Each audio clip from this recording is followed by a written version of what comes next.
many female artists can you name? And no, I'm not talking about musicians like Beyoncé. How many visual artists? I'll give you a second to think about it. Now, I reckon most of you could probably think about 3 or 4 in the time I gave you, maybe a few more if you're one of the art historians in the room. Now, keep that answer in your mind and I'll return to it later. As an art student, I've been told on occasion that if I do choose to attend art school, I won't have any chance of getting a job afterwards, that I'd be practically unemployable, let alone so-called making it as an artist. A fact that, while discouraging, undeniably at its core carries a lot of truth, especially for women and those of minority groups. And I've chosen to talk on this inequality in an industry that I'm committed to joining and thriving within. If we look back in art history, women have long been overlooked in its narrative. And while it does give us an insight of movements, work, and artists that have come before us, it ultimately presents a skewed impression of the art world. Why? Because those who were keeping record of artistic developments, majorly men, and documenting these works of art and artists, were often seemingly forgot certain groups or individual people due to their gender, ethnicity, or social standing. For example, in Gombrich's The Story of Art, only one female artist was named throughout all 688 pages. And I think a quote that illustrates this sentiment perfectly is from Joan Semmel, who states, "If there have been no great celebrated women artists, that's because the powers that be have not been celebrating them, not because they are not there." Some case studies of overlooked women being figures such as Clara Peters, the best-known Flemish artist of the 17th century, and one of the few women artists working professionally in this era, despite restrictions on women's access to artistic training and membership to guilds. Another example being Hannah Hoch, a German Dada artist and known as one of the originators of the photo montage, who used her medium to comment on women's social standings in society and in order to liberate them from their constructed roles, despite being patronized and ridiculed by her contemporaries. And these past limitations and restrictions can still be seen in the figures of today. Especially with my own aspirations to attend art school, I was shocked to discover the disparity of the proportion of women who graduate art school compared to those who are represented in top London galleries, as 64% of undergrads and 65% of postgrads in creative art and design are women, and the artists represented in top London galleries, only 32% are women.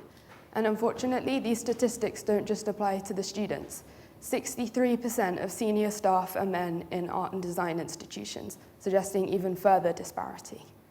However, there are some examples of initiatives in place to reduce these disheartening statistics, such as the University of the Arts London initiatives to secure futures for female artists, such as their Women Plus Leadership Programme, which enables students to join a network of like-minded individuals providing skills on networking, which is essential to join and progress within such a competitive industry, and support their own creative endeavours to help break through the glass ceiling.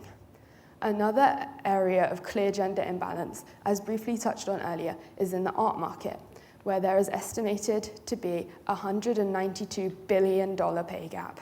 Of the $196.6 billion spent at auction between 2008 and 2019, only $4 billion of this sum was accounted for by women.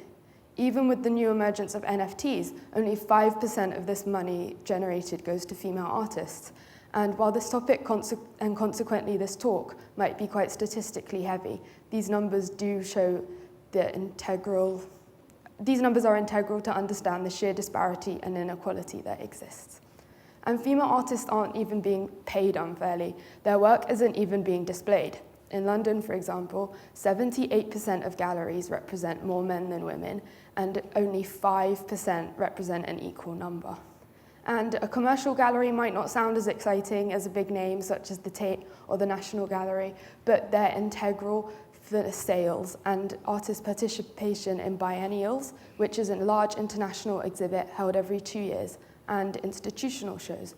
And without the backing of a large commercial gallery, an artist is far less likely to receive one of these high-profile exhibitions. Now, why is this? Talent, volume of work produced? Well, it's neither. In fact, a startling reason is actually motherhood. As Kate McKillen from King's College reports, it's extremely rare to find a gallerist that actually thinks about how best to support their female artists, especially those with young children. And only one in the study had actually made steps in order to help fund the cost of childcare, the gallerist herself being a single mother. the prevailing attitude being that women simply can't do both, be a mother and make art. Many also believe there to be a risk involved surrounding women's art, and those in charge of acquiring work were often caught up in name-based recognition and were wary of spending any money on a female artist who didn't have any recorded reputation of selling work at auction. Another statistic being that there are no women in the top 0.03% of the auction market, where just under half of all total profit is concentrated, and 96% of all artwork sold at auction are by male artists. So, what is currently being done, and what can you do?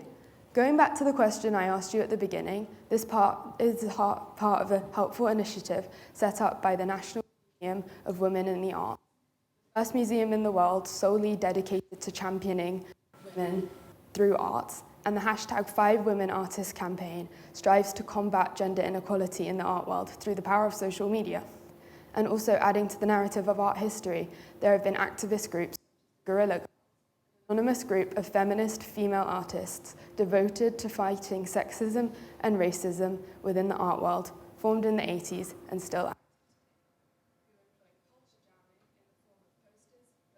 Billboards, lectures, and interviews to expose disparities. Awards such as the annual Freelands Award have also been established to present an exhibition including new work from a mid-career woman artist who may have not yet received the acclamation or public recognition that her work deserves. And an accompanying report is published with this to show the representation of women artists in Britain. The number of women in the Tate collection in the Natalie Bell building are currently being devoted to sole female artists. But work still does remain to be done, as women and non-binary artists only accounted for 32% of work acquired by the Tate in 2021. So, what can you do? Well, first, you can go and visit one of these female solo exhibitions. For example, Sarah Lucas at the Tate Britain. You could read the story of Art Without Men by Katie Hessel, who through social media and her book, champions female artists, or go and visit a female-owned gallery. And hopefully, after listening to this talk and possibly doing some of these things, you can add a few more female artists